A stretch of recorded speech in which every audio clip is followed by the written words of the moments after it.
We are back. All right. We're getting on my soapbox here because there was a lot going on for the final week of 2022, and we saw a lot of steps moving forward. We got to talk about, obviously, the Great Muta and Shinsuke Nakamura. We discussed it in the previous relationship to an extent, but I think it was a lot bigger than most people think because everybody was talking about it. Right. People saying it was a great match. It was somewhat. But you know, there were great spots, and really it was a showcase of respect, and it really showcases what's going to be happening for the future.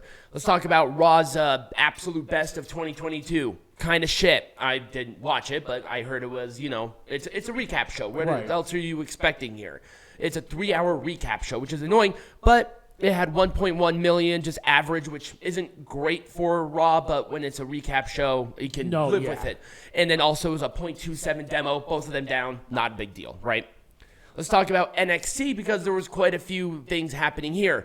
McDonough and Julius Creed had a pretty good match, but why are you burying JD McDonough? He continues to go out there and lose and lose and lose. Right. If you want him to be a main eventer, you got to give him a couple of wins here. Right. I get that Julius and Brutus are big, but right now that's kind of not there.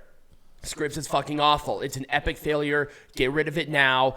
It's embarrassing. You are embarrassing yourself with this stupid-ass product and what you're doing there. Lyra Valkyria is not impressing me whatsoever. I have no idea why they decided to put her with fucking Lash Legend, who seemed to be going backwards in her skills. And it's like, oh my god, how did you manage to do that? That splash that she did was the worst thing I have ever seen in my entire life. It looked like a feather landed on Lash. Just absolutely awful. Schism is looking good. They are getting some momentum. They're winning some big matches. But, man, we got to put a title on somebody within the group. Right. Because right now they kind of hit this plateau on what's going to happen next. Ava Raine was a good step forward, but what are we going to be doing next? Also, can we change their gear back to them wearing, like, the nice suits and stuff that they were doing? Now they just kind of look like everybody else, and it's super, super annoying. The Henley-Kiana James rivalry is confusing because why did they fight over a bar? Because that is not how business works. You have to sign contracts and stuff and not beat up the other person. That's not how that works. But whatever, they had two different rivalries here because it was for a bar, and then there was a love interest with Brooks Jensen and Josh Briggs with Kiana for God knows what reason. Yeah, I know. You have two different rivalries. Drew Gulak stuff was actually interesting, where he's trying to help a babyface, but he's being kind of heelish with being aggressive, and then with Charlie Dempsey in there, he's on television with Drew Gulak. I'm cool with this. It's putting Gulak in, I think, a good position overall as one of the main trainers for WWE. And then finally, thank God, the Tony D'Angelo and Wesley storyline is over. They want to do Dijak, but at the same time, Tony D'Angelo came back from an injury that was caused because in the Wesley match. Obviously accidental, Wesley was involved, but they had their title match. It was a good title match. Now they're just going to push on over to Dijak, because that's the match, I think, at New Year's Evil now. All right, Impact Wrestling. I don't know why that one is there, but we're just going to roll with it. But Impact Wrestling was a recap show. It had 89,000 people watching it, and it was a 0.1 demo. Oh, by the way, NXT did a 556K with a 0.12. For some reason, I don't have the picture with Dynamite, but we'll just go over to Rampages, and I'll talk about both. 876,000 average viewers in a 0.28 demo. Fun. You could not beat a recap show. You were close, but you couldn't beat the recap show. They beat them in the demo, but it's a recap show. Right. As soon as that shit goes back live, do you really think AEW has a chance in hell? Nope. And even then, this was lower than last week. Like, what are we doing here? This is absolutely pathetic. This facelift, which I'm actually excited for, cannot come sooner. Absolutely. But Danielson and Ethan Page was actually really good. And I like that they're putting Ethan in big-time rivalries with credible stars. Right. But Danielson being pretty much the next contender, he beat Page. But once again, nobody looked weak. It's fine. But, you know, people bitch about Roman Reigns not being on there, but when was the last time that you saw MJF wrestle and he is your world champion? At least Roman Reigns has a presence of a final boss. But, I'm kind of curious. It's shaping up nice overall, but it is what it is.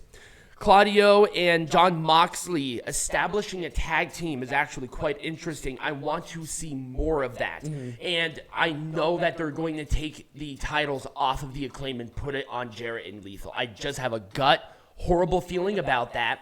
And if that's going to be the case, have Claudio and Moxley go after the titles. It just would make sense. You have 4 star-powered wrestlers. Right. Well, 2, and then you have Jay Lethal, who had the potential, but they fucked it up, and then Jeff Jarrett, who's a member of Corporate. So, just kind of weird there. But Top Flight, despite them losing that match, actually did look very impressive. I think they're going to have a really good standout year in 2023. AEW, keep an eye on them. Protect them at all costs. You have a good young tag team. Keep them healthy, please, for the love of God, because you definitely need some tag teams that are established. The Hook thing is an absolute whatever sandwich. How did you take one of the most popular guys in all of wrestling and make him into a nothing? Big Bill's name still sucks, and it will continue to suck until you change it to something else. Big Cass wasn't all that good, but W. Morrissey was totally fine. Don't know why you wanted to change it, because you're weird. And also why you have to drag my boy Jungle Boy into this nothing ass rivalry. I don't know. Just does not make any sense to me. Oh, and the reason that they stopped with the Luchasaurus thing, I didn't know that Luchasaurus was hurt. So that's kind of why they stopped that. The Death Triangle and the Elite stuff. Thank God match 7 is next week, because this was a fucking bore. It is the same thing. And you're like, oh, it's not the same match. It's the same match. Yep. Same people, same sequences, same everything. Nothing has changed. And after 2 matches, I'm like, okay, whatever. A best of 5 probably would have worked better, to be honest with you, instead of this best of 7 nonsense, because you knew it was going to go to match 7. People were complaining about it on social media, everywhere. It's like, I like these teams, but Jesus Christ, we got to have something different with this. Because honestly, they're killing the titles. Right. Ty J versus Soho and Nightingale. That was an absolute disaster. That ending sequence was the most wretched bout of wrestling I have ever seen in my entire life. The ending, I think it was on Botchamania. Yeah, today. no, it was Kenny Olivier. I showed you it when we were out last night. Oh, that's right. Because it was just so clunky and awful. Why are you putting Ty Conti on television? Does anybody want to see Ty fucking Conti? No. Nobody wants to see her. Nobody. You can tell Ruby Soho doesn't give a shit anymore. Willow Nightingale, bless her heart, you got to put her in a match. And Anna Jay, just stop, please. Somebody's gonna get hurt if these women continue to wrestle like this. And finally, Samoa Joe and Wardlow's match. Yeah, rivalry going into it was good. Samoa Joe cutting Wardlow's hair as a disrespect is totally fine. And then going right into Darby Allin, where actually that will be good because Allen's been picking up wins. He is consistently winning, so he has momentum. For the TNT champion, it takes them both out of the main title picture. Right. I'm okay with it. Yep. And now let's go into Rampage, because I don't have SmackDown. Or I have SmackDowns, but I don't have Dynamites. So Rampage, they need to stop with this show. They absolutely need to stop with this show. They did not release the demo or the ratings, but apparently they did that 2 weeks ago, too, where they never actually released those. But I'm assuming because it was abysmal. But please, for the love of God, this show has to end. You're not going to beat SmackDown. It was a really bad idea. Right. Unless you're going to move it to another night. Unless you're going to move it to Thursday, just get rid of it. This All-Atlantic champion is absolutely awful. Orange Cassidy, bless his heart, he's trying, but this thing is just dead in the water. I did like the confrontation with the Best Friends and Orange Cassidy after the match. It was kind of interesting. I'm like, ooh, we'll see what happens there. But you have the Wish version of Johnny Depp at commentary, and it was absolutely awful. Kip Sabian. No. The eyeliner, he has more eyeliner than his girlfriend on television. Well, his wife now. And it's just like, can we just have this match already? I know it was announced for Battle of the Belts, but come on. They dragged it out for way too long. And Kip Sabian, I'm sorry, he's not really all that good. He's just kind of there. And people are like, oh, put him on television. You really are you proud of yourself now that you put this guy on television? Right. Yeah, no.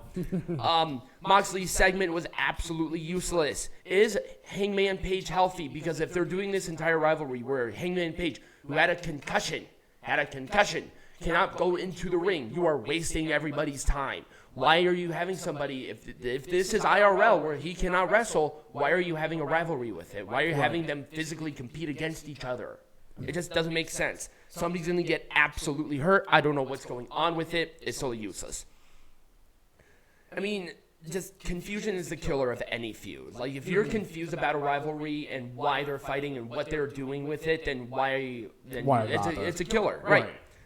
Swerve was absolutely great. He needed this kind of match to where it was a good match, establish the heel character, but we gotta get the two goons into a match or do something physical. As of right now, they have not done anything physical whatsoever other than hold Keith Lee down and do that. That was it, because they just kind of look like dorks right now.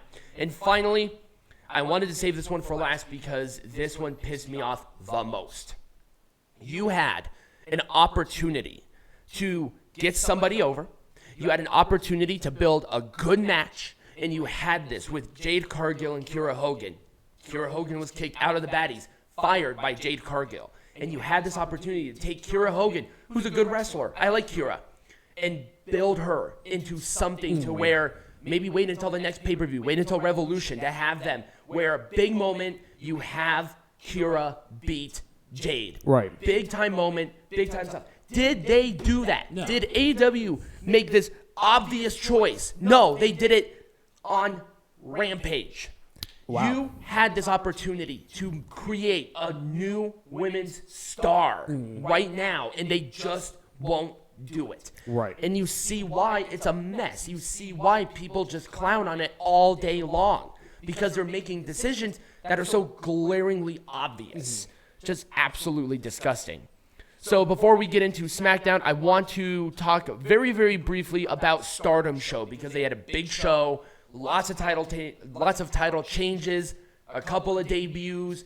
Just Noah's not the only one who's making some waves here. They're on a different level right now, and I think the New Japan affiliation is a great thing. We want more of that interaction. I watched the show. It was absolutely fantastic. It was great. And also, a lot of good established rivalries. Zaya Brookside is back over there. There was another English wrestler. All for it. And finally, this SmackDown.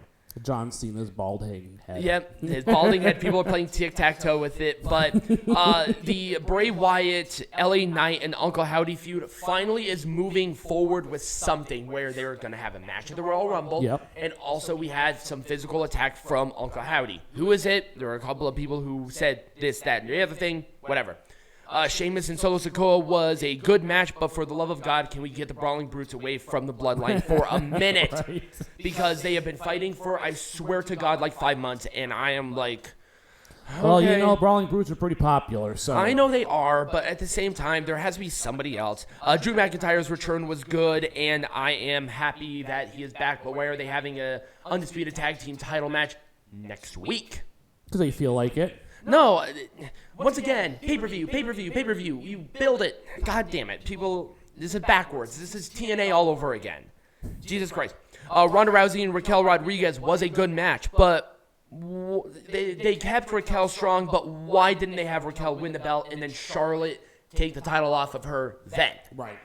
But then why have Charlotte do that at all? Right. Why does Charlotte have to have the belt? I actually think that there might be issues with Ronda Rousey's contract. You think so? Yes, that's what I heard through the grapevine is that there are issues with Ronda's contract. Okay. I think it might be up. It might be up soon, and they haven't negotiated. I'm not 100% on that, but that's what I heard in the rumor mill is that Ronda is having some issues with.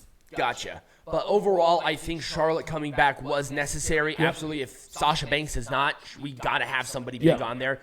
And Raquel was the other person that could have theoretically have beaten Ronda, and it would have made sense. Right. You really think Shotzi was going to beat her? How they've been booking these women on SmackDown? Not going to happen. Not at all. Strowman Ricochet in the Imperium feud is Strowman is facing Gunther for the Intercontinental Champion. I I'm sorry, I just don't care. It's hard for me to care because Strowman, it feels like we have two different people. You have the babyface Strowman on television, but then apparently he's an ass. It's like, okay, we know he's an ass. Make him a heel. Jesus Christ. And finally, Cena wrestling is always good. It had a feel good like momentum there. Ticket selling, people still wanted to watch it. I think the final number that they had was 2.6 million people watching it. I can't remember the demo. I couldn't find it. But it was good. If this match kind of felt like a house show match, though. It did. Where Cena came in for a little bit, did his moves, and obviously Roman Reigns didn't eat the pin, so it was Sami Zayn who ate the pin. But, it was just kind of that feel-good moment for Cena, for the fans. They really needed to get it, and I'm overall happy. If this was the card for day one, kind of weird. They probably changed a couple of things because it's not a pay-per-view. But overall, I did like the Smackdown. It kept my attention throughout the whole way. And that's just kind of my soapbox. AEW, you got to get your heads out of your asses and do better. WWE, don't do recap shows on Raw. Please make it 2 hours and don't do recap shows on Raw if you're not going to do them for all of them. Right. So, that's my soapbox. When we come back, we're going to be talking about AAA Noche de Campeones. Campeones.